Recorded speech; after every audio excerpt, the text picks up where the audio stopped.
Scandal during the construction of the soccer stadium in Qatar for the World Cup. Causes behind this scandal.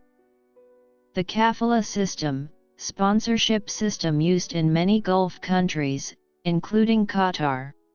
Under this system, migrant workers are related to their employers and cannot change jobs or leave the country without their employer's permission.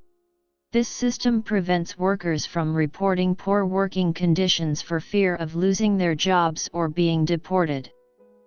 Low salaries. Workers involved in the construction of World Cup stadiums are often paid low wages that do not match the work they do. This makes it difficult for them to afford basic necessities such as food, housing, and health care.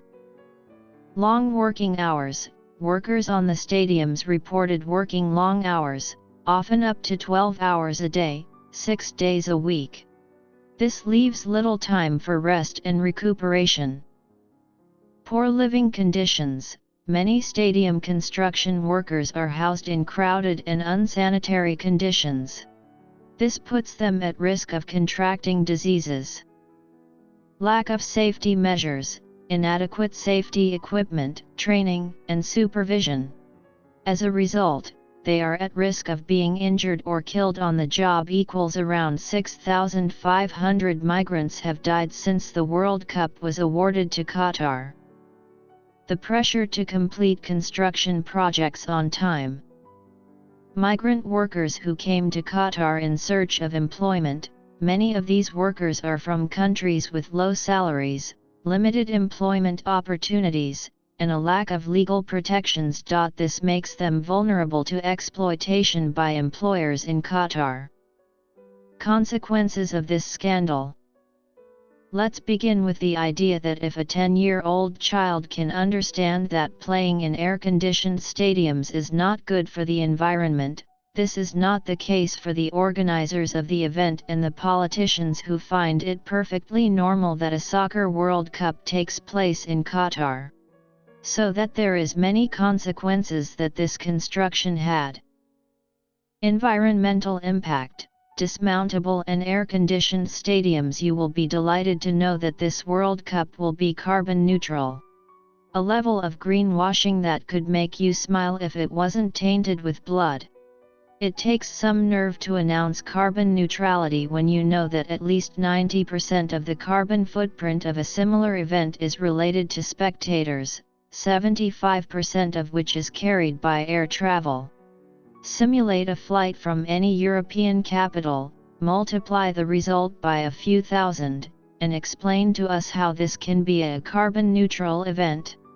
Spoiler alert, it's impossible. Ethical concerns. Since this figure of 6,500 dead workers was published by The Guardian in early 2021, and following the public outcry, FIFA President Gianni Infantino has declared the workers have gained dignity and pride, since thanks to them, working conditions have improved since 2010 in Qatar. Shame obviously does not stifle anyone. General boycott. The more calls for a boycott come in, the more politicians find ridiculous and distressing justifications to pretend that this World Cup is not a problem. Among the most outrageous reactions, Carl Olive, LREM deputy, tried to relativize the number of deaths, claiming that the construction of the Eiffel Tower had caused more than 300 deaths. Faced with all these problems exposed, the population made a call for a boycott to prevent this World Cup from taking place in Qatar. Only the reaction was not what was expected because business is business. Politicians answer by saying that it is difficult to offend a commercial partner like Qatar in the middle of an energy crisis. But some players, personalities, and editors have already chosen to boycott. Among famous personalities we can mention Shakira, an emblematic figure of the World Cup with her song. There is also Dua Lipa or Rod Stewart who incite the people who follow them to boycott them. Finally, the boycott was not done simply for strategic and financial questions, because for the politicians there is nothing more important than the profits that this World Cup will bring them. Ethical issues that this case raise. The case of the construction of the football stadium in Qatar in 2022, involving companies such as Vinci and Accor, raises several ethical issues, including forced labor. The use of forced labor and exploitation of migrant workers has been a major concern in the construction industry in Qatar. The Sherpa complaint against Vinci alleged that the company had benefited from a sponsorship system that left migrant workers vulnerable to forced labor and human rights abuses. Human rights abuses.